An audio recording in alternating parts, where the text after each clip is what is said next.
So yun, good day, hello mga idol, welcome back to my channel. So may gagawin ngayon tayo ditong Sentax na 21 inches CRT TV. So medyo matagal na tayo hindi nakakapag-vlog about dito sa mga TV, sa tutorial. So kung bago ka lang sa aking channel mga idol, papollow na rin yung ating page, yan, pa-support na rin. Pwede nyo ako dyan i-message kung may katanungan kayo, pwede kayo mag-message dyan. So testing natin to, hindi pa natin natetesting kung anong problema kasi kahapon pa to dumating. Ngayon lang natin gagawin. Hindi ko naabutan yung may-ari na to kahapon na dinala. So hindi ko nakausap kung anong sira. So tignan natin. Wala siyang indicator, so mukhang walang power to, no? So buksan natin mga idol, walang power, Sentax.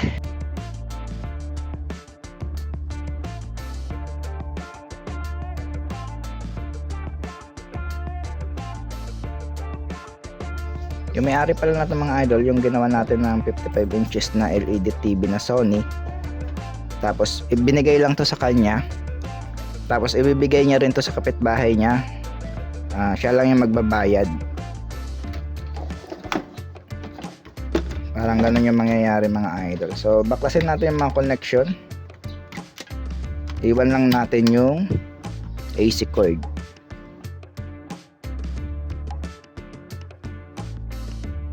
So may repair na siya mga idol, nasa power supply. So wala rin tong power yung TV na to, no? So baka pina-repair na to sa iba, tapos hindi na nagawa, kaya in-standby na lang, binigay na lang sa kanya. So try natin, tignan natin yung fuse muna, no? Kasi sa power supply nag-focus yung gumawa. Ayun, pumutok yung kanyang fuse. Open yung fuse, no? So siguro kada try niya pumuputok yung fuse. Pumuputok siguro yung fuse kaya dumami na yung napalitan niyang regulator, pumuputok pa rin. Kaya tumigil na siguro yung unang gumawa. So tingnan natin bakit pumuputok yung fuse, no? Tingnan natin yung fuse, buzzer yan, buzzer. Yan. Open yung kanyang fuse, no? So madali lang ayusin to kapag ganito mga idol. Check nyo lang yung resistance sa may main filter capacitor ito. Tingnan natin yung resistance, kung tutunog yung tester natin, ibig sabihin may problema talaga yung primary, no? Hindi rin, di ba? Hindi siya tumunog. So tingnan natin yung sa may out, sa may mismong pasukan ng AC cord kung meron. Doon na tayo sa may paglampas ng fuse, kasi open yan dito, wala talaga, hindi talaga siya tutunog, no? So dito ka magte-test point, tapos paglampas ng fuse, so dito. So hindi rin siya tumunog, no? Walang resistance, walang buzzer pala. So tingnan natin yung resistance, kasi minsan pag mga 20 ohms hindi siya tutunog dito sa digital. Baka mababa yung resistance, naka times 10 tayo. So mataas naman, no? Taas naman. Tingnan natin sa main filter capacitor ulit. So wala naman.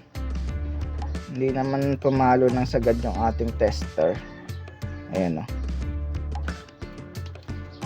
Palitan natin ng fuse. So baka tumaas lang yung current kaya pumutok yung fuse. Check na rin natin yung pinalit, baka mababa.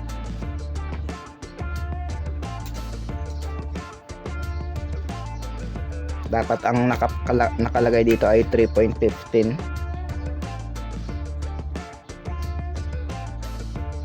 Ayan, 3.15 naman ang pinalit.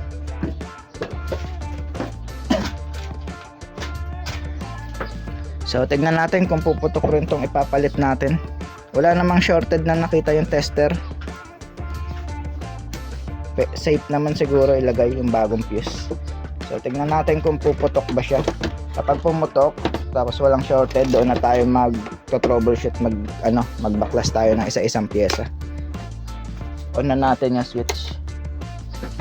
Then saksak natin mga idol. Ang saksakan ko.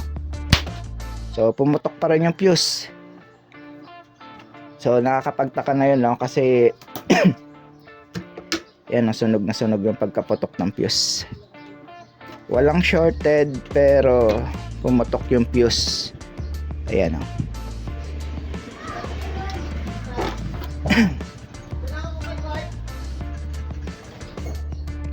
So pumutok yung fuse niya mga idol, walang shorted. Hang natin yung kanyang yung kanyang resistor.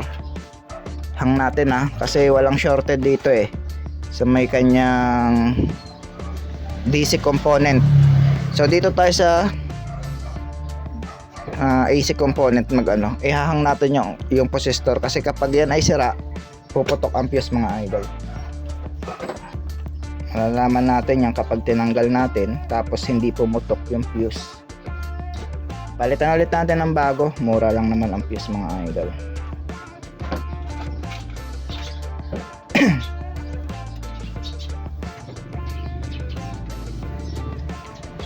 So bago natin palitan, check ulit natin yung DC component tapos yung AC. Baka kasi minsan mga idol, hindi siya shorted tapos yung pagputok ng pangalawang fuse doon na siya lumalabas yung mismong sira. So hindi pa rin siya shorted, no? Yan tutunog siya pero nawawala. Pag binaligtad ganun din dapat. Yan, tutunog, nawawala. So tingnan natin yung primary natin. Ay, dito tayo. So hindi rin siya shorted sa primary. Ayan sa test sa analog tayo, dapat papalo tapos babalik. Pag sa positive to positive, negative to negative ng capacitor, ito, negative, positive.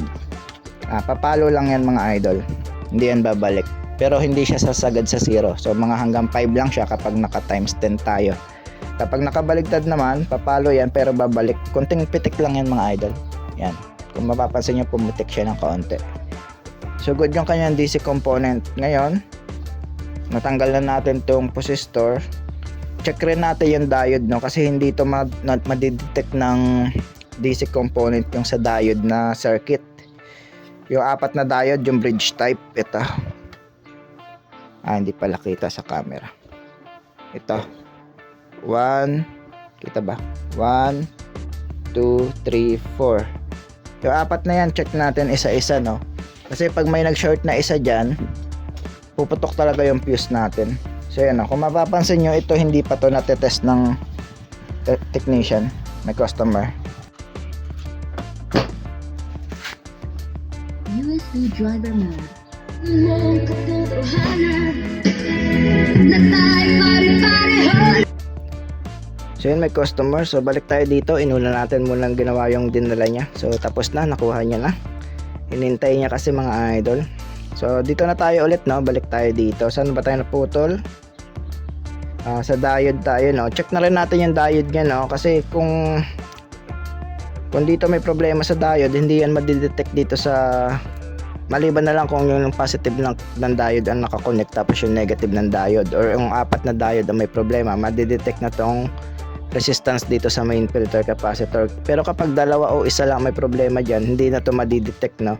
So kaya i-check rin natin yan kasi hindi pa yan na-check ng unang gumawa, no? So kung mapapansin nyo, hindi pa napapalitan yung diode.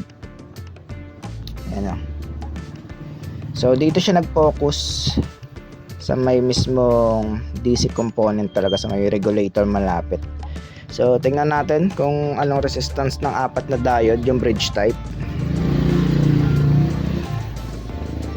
So nasa 5, naka times 10 tayo. Baligtarin natin, dapat hindi siya papalo, no, kahit konti. So yan, good. Yung pangalawang diode, ayun, no, sagad sa 0 mga idol. Baligtarin natin kung papalo. Ayun, sagad rin sa 0. So shorted yung isang diode dito, yung pangatlong diode. Pangatlo, hindi siya pumalo. So nasa 5 rin. Sa 5 rin, pangatlong diode. So tingnan natin yung pang-4. So yung pang-4 hindi rin pumalo. So yung isang diode lang yung sira mga idol. So ito yung apat na diode mga idol. Actual natin siya na nakabunot sa board para maniwala kayong sira yung isa. So pamalo, hindi pumalo. Forward. Yan, forward, reverse nya. Hindi. Good. Dito.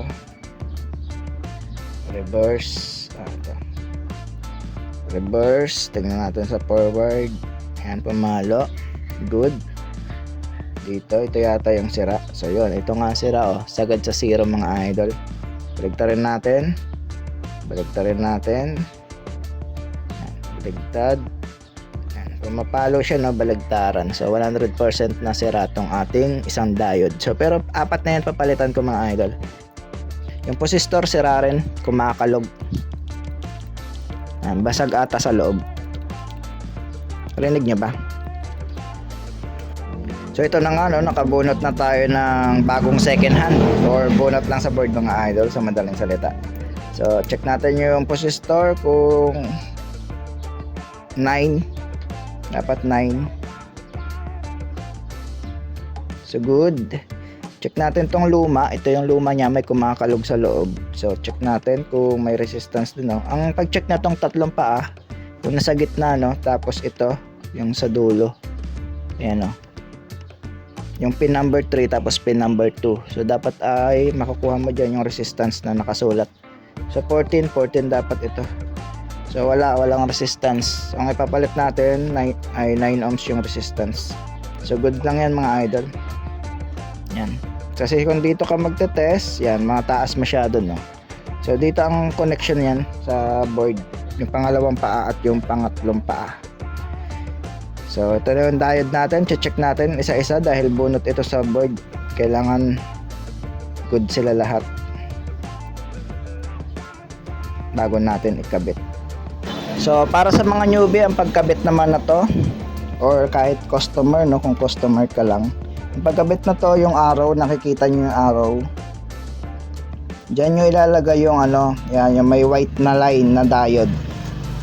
Kung mapapansin nyo, may white line siya sa unahan. Ayan o. So ayan yung, dyan siya itututok dito. So ayan mga idol, napalitan na natin yung diode tapos yung resistor. So check natin yung resistance ulit bago natin isaksak. So walang shorted no. Walang shorted. So good yung resistance ng ating power supply. So tingnan natin kung puputok pa yung fuse. Saksak natin.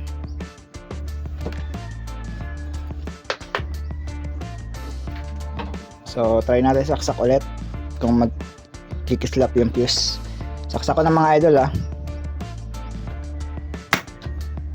So yun, pumutok yung fuse natin mga idol, pero walang shorted sa primary no. Pumutok yung fuse kahit walang shorted. So check natin ulit yung diode, baka nag-short na naman. Pumutok yung fuse na naman eh. Check natin yung diode, resistance ulit tayo.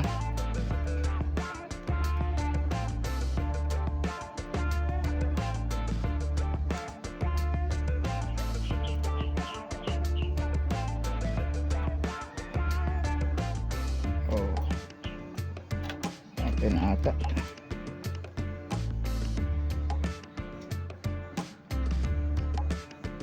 So good naman yung diode natin mga idol. Hindi naman nag-short yung diode. So check natin ulit yung DC component sa main filter. So hindi naman shorted no. Hindi naman siya shorted pero pumuputok. So may hidden defect siya mga idol na hindi nakikita ng tester. So kapag ganyan i-analyze natin no, bakit pumuputok yung fuse kahit walang shorted. So isa sa dahilan na pumuputok yung fuse dahil overcurrent siya no. Tumataas yung amperahe kumbaga. So wala siyang shorted pero tumataas yung amperahe. So check natin yung mga naka-series or naka-parallel dito sa kanyang positive ng capacitor. So malamang hindi shorted yon pero dahilan yon para tumaas yung current. So kung susundan nyo yung line, kadalasan dito yung capacitor na blue, yung blue. So kadalasan yun yung nagiging problema dito sa mga China board, no? Nabibiak yun sa gitna, mga idol. So tingnan natin dito, kasi nag-focus yung unang gumawa, pero hindi ko alam kung naayos niya ng una tapos bumigay ulit. Ito yung positive, tatawid ng chopper transformer. Tapos sa pagtawid ng chopper transformer, iikot yan ng winding. Dito ang output. Pag out dito, dyan nakakonect yung collector or yung pin number 2 ng regulator. Bale, check natin yung capacitor na sinasabi ko, no? So bunutin muna natin.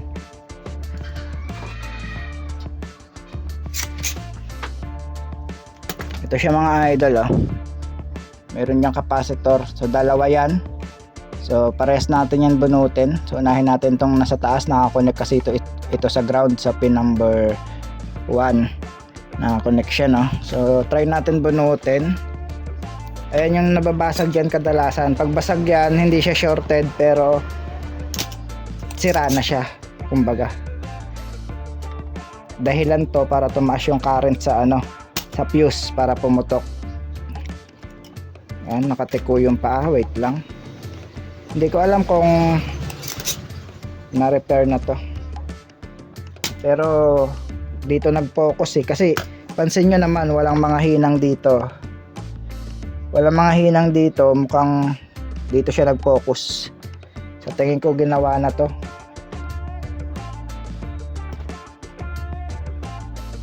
Pero wala naman sinabi yung customer kasi binigay lang to sa kanya. Wala naman sinabi kung pinagawa na to bago binigay.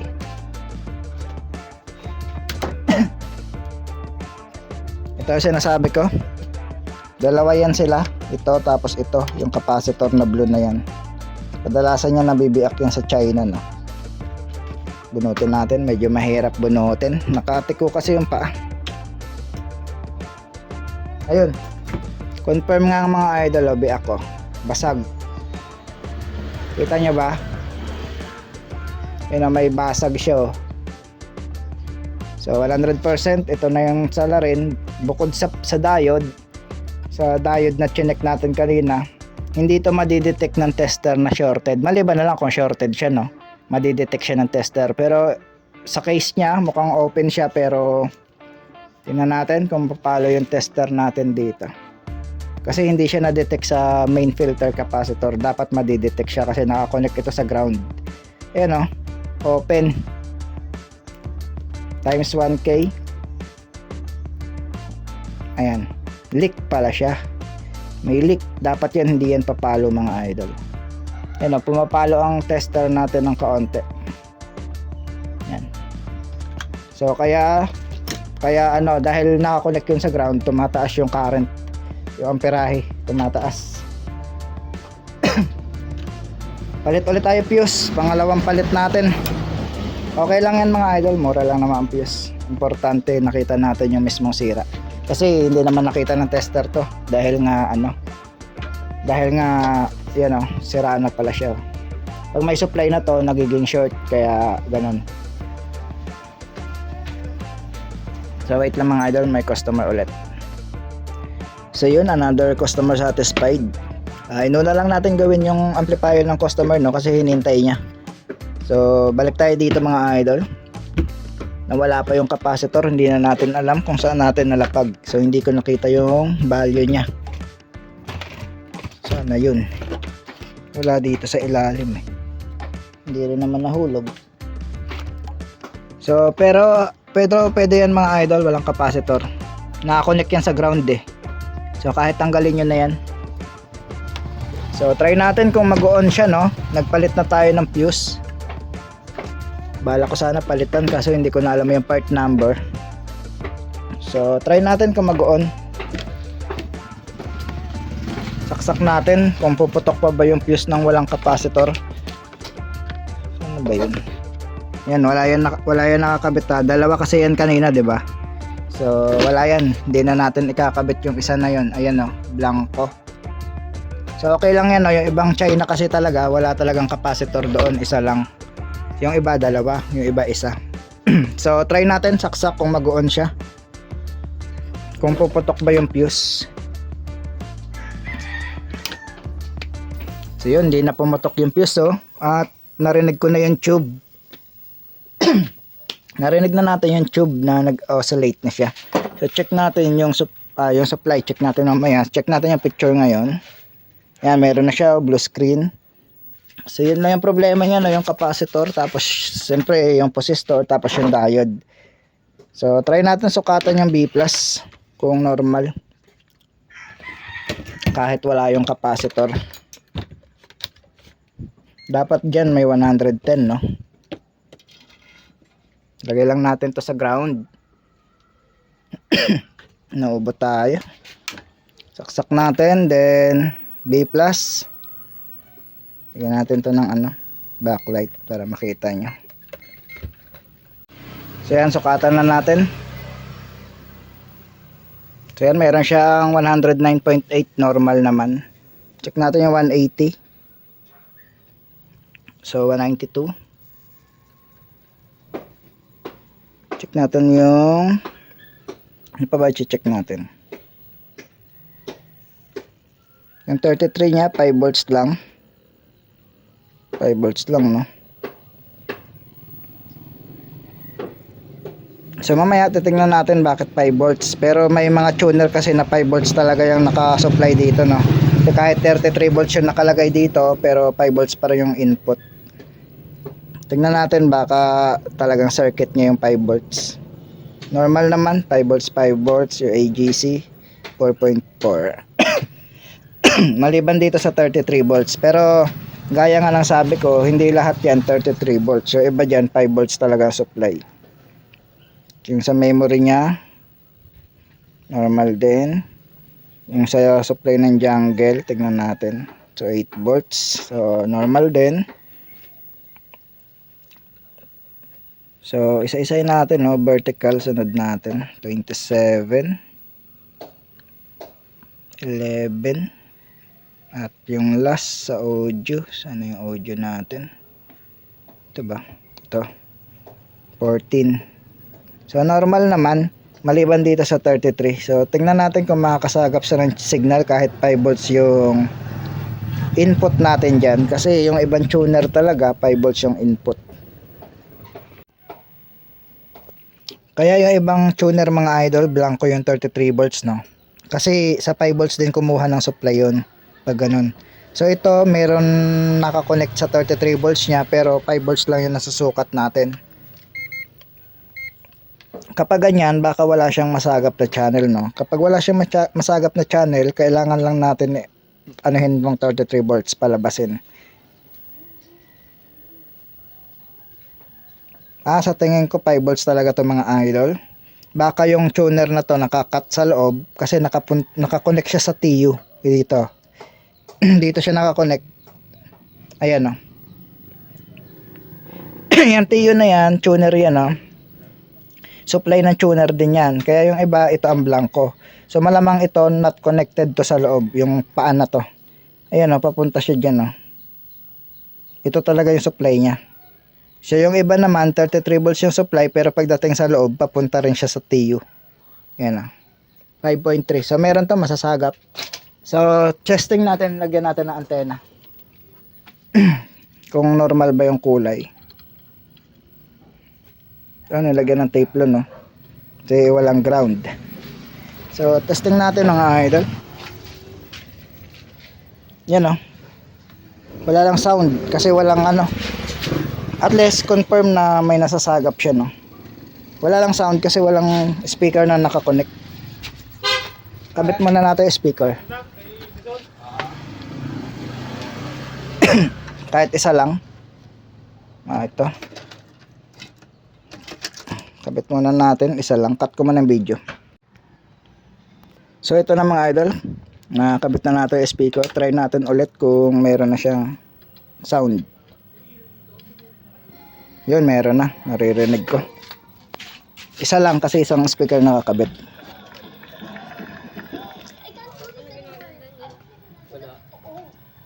So, naririnig nyo ba yung speaker? Mahina lang kasi. Hindi pa natin mapindot yung volume kasi hindi rin nakakabit yung mga pindutan. So kabit ko na lahat mga idol, pero sa tingin ko may sound naman. Malakas naman to. So mahaba na yung video natin mga idol. Hindi ko napapakita yung pagsara na to. Hindi ko makita yung capacitor kung saan ko nalapag. So ayan, wala siyang capacitor oh. Pero okay lang siya. Okay lang yan mga idol. Kasi yung ibang China, wala naman talagang nakakonect na capacitor doon. Yung iba meron, yung iba wala. So hindi parehas-parehas na. Nakakonect yun sa collector tapos ground. Kaya kapag nagkaroon ng leak yun, ang capacitor na yun, yan o, collector yan, tapos ground, tataas yung current, tataas yung ampere, puputok yung fuse kahit walang shorted. So yan. So kung bago ka lang sa aking channel, huwag kalimutan mag-like, share, and subscribe at pindutin ang notification bell para lagi kang updated sa aking mga new videos.